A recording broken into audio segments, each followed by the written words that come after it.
पशु पक्षी नामे मनुष्य से ज्यादा शक्ति प्रकृति और परमात्मा ने दी है। यह संग्रहणीय जानकारी दी रहा है मालवी का विख्यात लेखक नंद किशोर चौहान अपना लेख में। उनको यो लेख इन्हीं प्रकार है। तुर्की ने सीरिया में विनाशकारी भूकंप की भनक, अंतरिक्ष में जाने की डींग हाँकने वाला मनक के तो नहीं लागी, पर इन बिन बाचा का जीव के आने वाला संकट को आभास टेम का पेलाज हुई जावे है। उन्हीं बखत इनका कार्यकलाप बदली जावे, जानदान रस्तों बदली के सुरक्षित जगह चलिया जावे है। मनक को दिमाग इतरो तेज रहे कि कदी कदी उका आगे अच्छा समझदार ताकत वाला ने देवता भी पानी भरे।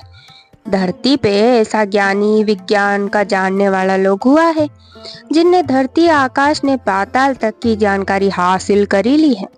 इका बाद भी बिन बाचा का जीव से पाछे है। उनके ऊपर वाला ने वरदान का रूप में ऐसी गुप्त शक्ति दी है कि उका आगे मनक का भी नहीं लगे।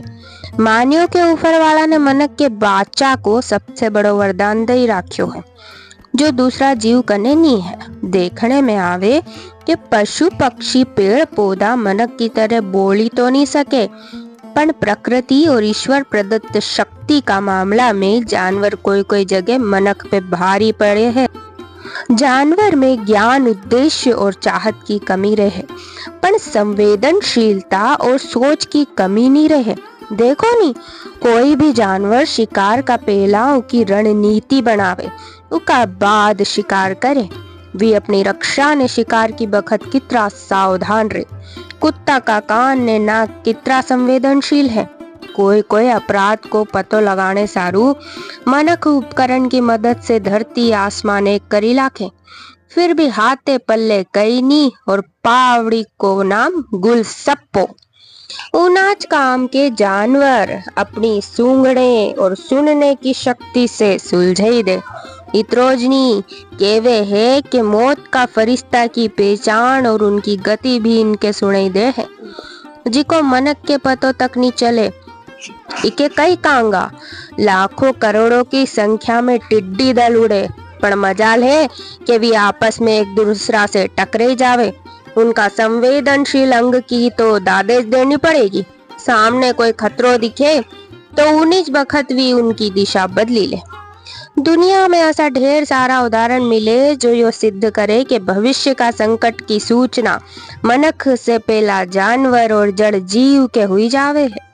तुर्की और सीरिया में विनाशकारी भूकंप की भनक, अंतरिक्ष में जाने की डींग हाँकने वाला मनक के तो नी लागी, पर इन बिन बादशाह का जीव के आने वाला संकट को आभास टेम का पेलाज हुई जावे।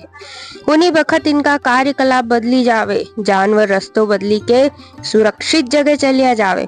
असो लागे कि पक्षी और जानवर कने इन्हीं मुसीबत के जानने समझने और उससे निपटने की कोई न कोई गुप्त प्रणाली है जिससे भी आने वाला संकट के भांपी ले।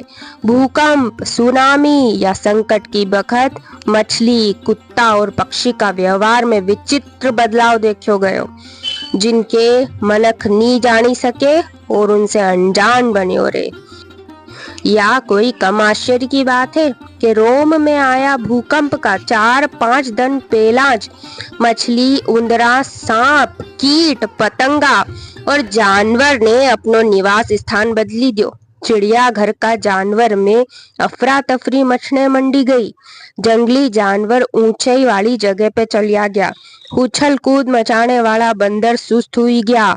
इतनी बात यो समझाने के मबलक है कि इनके प्रकृति ने कितना अनमोल गुण दी राख्या है। आश्चर्य की बात है कि जीव की आत्मा और मौत की गति के जानने खातर वैज्ञानिक तथक कोशिश करी रहा है, पर आत्मा का रूप, रंग, आने जाने आदि का बारे में पतो भी नहीं करी सक्या।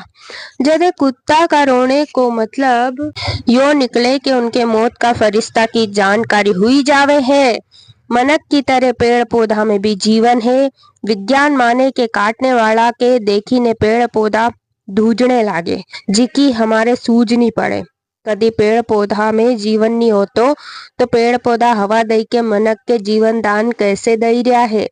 इन्हीं तरह ऊपरवाला और प्रकृति ने जड़ जीव के अद्वितीय शक्ति और वरदान दे के नवाजा है। जय श्री राम, जय माळवा।